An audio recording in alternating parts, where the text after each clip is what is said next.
సంక్రమణ పర్వదినాలలోనూ ఏకాదశి మొదలగు తిథులలోనూ ఈ నదిలో స్నానం చేస్తే అనంతమైన ఫలితం వస్తుంది.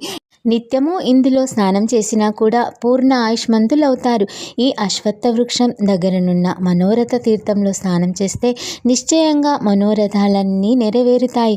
భక్తితో అశ్వత్థాన్ని సేవించిన వారికి కలి ప్రభావం అంటక మా దర్శనం లభిస్తుంది. కారణం మేమిందులో ఎల్లప్పుడూ ఉంటాము.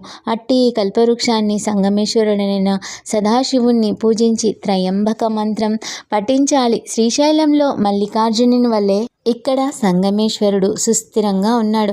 ముందు నందీశ్వరునికి నమస్కరించి తర్వాత శివునికి ప్రదక్షిణం చేసి సాష్టాంగ నమస్కారం చేయాలి. ఇలా 3 ప్రదక్షిణలు అయ్యాక ఎడమ చేత్తో నందీశ్వరుని వృషణాలు స్పృశించి కొమ్ములపై బొటనవేలు చూపుడు వేలు ఆనించి వాటి మధ్య నుండి శివలింగాన్ని దర్శించాలి. భక్తితో ఇలా చేస్తే అభిష్టాలన్నీ నెరవేరుతాయి. ఇక ఈ ఎదుటనే ఉన్న మహాతీర్థం సాక్షాత్తు వారణాసియే. అది నాగేశ్వరం అనే గ్రామం నుండి ఇటుగా ప్రవహించినది. దీనిని గురించి ఒక పురాణోపాఖ్యానం ఉన్నది.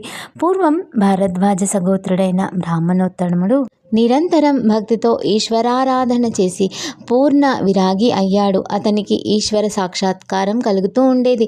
ఆనంద పారవశ్యంతో అతడు ఒళ్ళు మరచి తిరుగుతుంటే లోకులు అతనికి దయ్యం పట్టింది కాబోలు అనుకుంటూ ఉండేవారు. ఒకప్పుడు అతని సోదరులైన ఈశ్వరుడు పాండురంగడు కాశీకి బయలుదేరుతూ తమ అన్నయ్య అయిన అతనిని కూడా రమ్మన్నారు. అతడు నవ్వి, కాశీ విశ్వేశ్వరుడు నాకు దగ్గరలోనే ఉన్నాడు, కాళ్ళీడ్చుకుంటూ ఎక్కడికో వెళ్ళడం ఎందుకు అన్నాడు.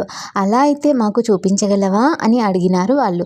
అతడు దానికి అంగీకరించి సంగమంలో స్నానం చేసి ఈశ్వరుణ్ణి ధ్యానించి, వ్యోమకేశ, దీనిని కాశీగా చేసి ఇక్కడ విశ్వేశ్వరుని రూపం అందరికీ చూపించు అని ప్రార్థించగా అందరికీ అక్కడే వారణాసి కనిపించింది.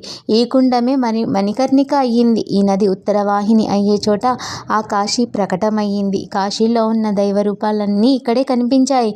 అతని సోదరులిద్దరూ ఆశ్చర్యపడి ఇక్కడే స్నానము దానము మొదలగునవి చేశారు. అప్పుడు ఆయన మహాజ్ఞాని అని అందరూ తెలుసుకున్నారు. అప్పటి నుండి అతని దగ్గరకు వచ్చిన వారందరికీ విశ్వేశ్వరుని దర్శనం ప్రసాదిస్తూ ఉండేవాడు కనుక ఇది సాక్షాత్తు కాశీయే. స్వామి అటు తర్వాత భక్తులకు పాప వినాశ తీర్థం చూపించి ఇందులో స్నానం చేస్తే సర్వ పాపాలు భస్మం అవుతాయి అని చెప్తుండగా పూర్వాశ్రమంలో వారి సోదరి అయిన రత్నాదేవి అకస్మాత్తుగా అక్కడికి వచ్చి ఆయనకు సాష్టాంగ నమస్కారం చేసింది. శ్రీగురుడు, అమ్మాయి, నీవు చేసిన పాపాల గురించి ఆలోచించావా అన్నారు. ఆమె నమస్కరించి, స్వామి, నేను మూఢురాలిని, సర్వజ్ఞులైన మీరే వాటిని నాకు తెల్పాలి అన్నది. అప్పుడు స్వామి, పూర్వం ఒక పిల్లి పిల్లలను పెట్టింది.